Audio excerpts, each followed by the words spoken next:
ಇಂದು ಪುರಾಣ ಪ್ರಸಿದ್ಧ ತೋಪಿನ ತಿಮ್ಮಪ್ಪನ ಹರಿಸೇವೆ. ದೇವರ ದರ್ಶನಕ್ಕೆ ಬರ್ತಾ ಇದ್ದಾರೆ ಭಕ್ತರು. ಅವರಿಗೆ ತಾವರೆ ಎಲೆಯಲ್ಲಿ ಊಟವನ್ನು ಬಡಿಸಲಾಗ್ತಾ ಇದೆ. ಪುರಾಣ ಪ್ರಸಿದ್ಧ ತೋಪಿನ ತಿಮ್ಮಪ್ಪನ ಹರಿಸೇವೆ ಇವತ್ತು. ಹೀಗಾಗಿ ಬೆಳಗ್ಗೆಯೇ ಭಕ್ತರು ದೇವಾಲಯದತ್ತ ಬರ್ತಾ ಇದ್ದಾರೆ, ದೇವರ ದರ್ಶನವನ್ನು ಪಡಿತಾ ಇದ್ದಾರೆ, ಪ್ರಸಾದವನ್ನು ಸ್ವೀಕಾರ ಮಾಡ್ತಿದ್ದಾರೆ. ವಿಶೇಷ ಏನು ಅಂತ ಹೇಳಿದ್ರೆ, ಭಕ್ತರಿಗೆ ತಾವರೆ ಎಲೆಯಲ್ಲಿ ಊಟವನ್ನು ಹಾಕಲಾಗ್ತಾ ಇದೆ, ಬಡಿಸಲಾಗ್ತಾ ಇದೆ. ಅಂಬಲವಾಡಿ ಗ್ರಾಮದಲ್ಲಿ ಇರುವಂಥ ತೋಪಿನ ತಿಮ್ಮಪ್ಪನ ದೇಗುಲ ಇದು. ಮಂಡ್ಯ ಜಿಲ್ಲೆಯ ಮದ್ದೂರು ತಾಲೂಕಿನ ಅಬಲವಾಡಿ ಗ್ರಾಮದ ದೇವಸ್ಥಾನ. ಇವತ್ತು ಮುಂಜಾನೆಯಿಂದಲೇ ಪೂಜಾ ಕೈಂಕರ್ಯಗಳು, ಧಾರ್ಮಿಕ ವಿಧಿವಿಧಾನಗಳು ಈ ಒಂದು ದೇವಾಲಯದಲ್ಲಿ ಆಗ್ತಾ ಇದೆ. ತಾವರೆ ಎಲೆಯಲ್ಲಿ ಪ್ರಸಾದವನ್ನು ನೀಡೋದು ಬಹಳ ವಿಶೇಷ, ಹರಿಸೇವೆಯ ವಿಶೇಷ.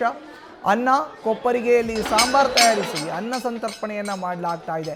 ಒಮ್ಮೆಲೆ 20,000ಕ್ಕೂ ಹೆಚ್ಚು ಭಕ್ತರಿಗೆ ಪ್ರಸಾದವನ್ನು ವಿತರಣೆ ಮಾಡೋ ಅಂಥ ಏರ್ಪಾಟನ್ನು ಆಡಳಿತ ಮಂಡಳಿ ಮಾಡಿಕೊಂಡಿದೆ. ಇದು ಮಂಡ್ಯ ಜಿಲ್ಲೆಯ ಮದ್ದೂರು ತಾಲೂಕಿನ ಅಬಲವಾಡಿ ಗ್ರಾಮದಲ್ಲಿ ಇರೋ ಅಂಥ ದೇವಾಲಯ. ಒಂದು ಕಡೆ ನೋಡ್ತಾ ಇದ್ದೀವಿ ದೇವರ ಪ್ರತಿಮೆಯನ್ನು, ವಿಗ್ರಹವನ್ನು, ಮೂರ್ತಿಯನ್ನು. ಇನ್ನೊಂದು ಕಡೆ ನೋಡ್ತಾ ಇದ್ದೀವಿ ದೇವರಿಗೆ ಬೆಳ್ಳಂಬೆಳಗ್ಗೆಯಿಂದಲೇ ಪ್ರಸಾದ ವಿತರಣೆಯನ್ನು ಮಾಡಲಾಗ್ತಾ ಇದೆ. ವಿಶೇಷ ಏನು ಅಂತ ಹೇಳಿದ್ರೆ, ತಾವರೆ ಎಲೆಯಲ್ಲಿ ಪ್ರಸಾದವನ್ನು ವಿತರಣೆ ಮಾಡುವಂಥದ್ದು ಅಬಲವಾಡಿ ಗ್ರಾಮದಲ್ಲಿ ಇರುವಂಥ ದೇವಾಲಯದಲ್ಲಿ. ಅದರಲ್ಲೂ ತಾವರೆ ಎಲೆಯ ಊಟವನ್ನು ಪ್ರಸಾದವನ್ನಾಗಿ ಸ್ವೀಕಾರ ಮಾಡ್ತಾ ಇದ್ದಾರೆ. ಅನ್ನ ಮತ್ತು ಸಾಂಬಾರನ್ನ ಇಲ್ಲಿ ವಿನಿಯೋಗ ಮಾಡಲಾಗ್ತಾ ಇದೆ ಪ್ರಸಾದದ ರೂಪದಲ್ಲಿ. ಒಮ್ಮೆಲೆ 20,000ಕ್ಕೂ ಹೆಚ್ಚು ಭಕ್ತರಿಗೆ ಊಟವನ್ನು, ಅರ್ಥಾತ್ ಪ್ರಸಾದವನ್ನು ವಿತರಿಸೋ ಅಂಥ ಕೆಲಸ ಇಲ್ಲಿ ಆಗ್ತಾ ಇದೆ.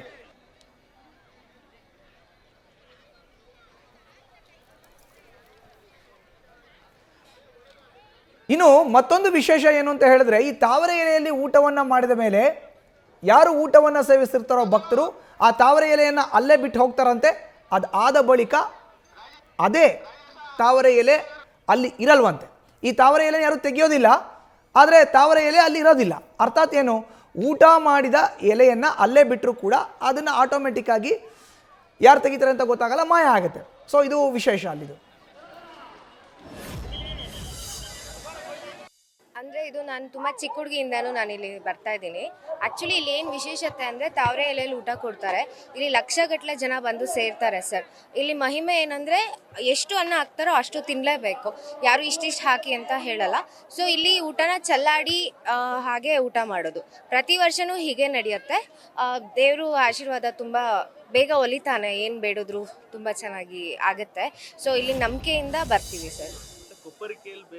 ಹಾಂ, ನಮ್ಮೂರಿದೇನೆ. ಸೊ ಹಾಗಾಗಿ ಪ್ರತಿ ವರ್ಷ ಬರ್ತಾ ಇರ್ತೀವಿ. ಆ್ಯಂಡ್ ಹೋದ್ಸತಿ ಕೊರೋನಾ ಎಲ್ಲ ಇದ್ದಿದ್ದರಿಂದ ಕಡಿಮೆ ಜನ ಆಗಿತ್ತು. ಹೋದ್ಸತಿ ಜಾಸ್ತಿ ಜನ ಇತ್ತು. ಆ್ಯಂಡ್ ಈ ಸತಿ ಇನ್ನೂ ಜಾಸ್ತಿ ಜನ ಇದೆ. ಆ್ಯಸ್ ಇನ್ಸ್ಟಾದಲ್ಲಿ ರೀಲ್ಸ್ ಅದೆಲ್ಲ ಆಗಿರೋದ್ರಿಂದ, ಫೇಮಸ್ ಆಗಿರೋದ್ರಿಂದ.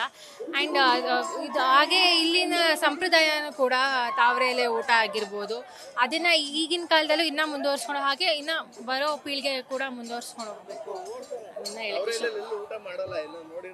ಹೌದು, ಎಲ್ಲೂ ಊಟ ನ್ಯೂಸ್ ಫಸ್ಟ್, ನಿರ್ಭೀತಿಯಿಂದ ನಿಮ್ಮ ಪರವಾಗಿ.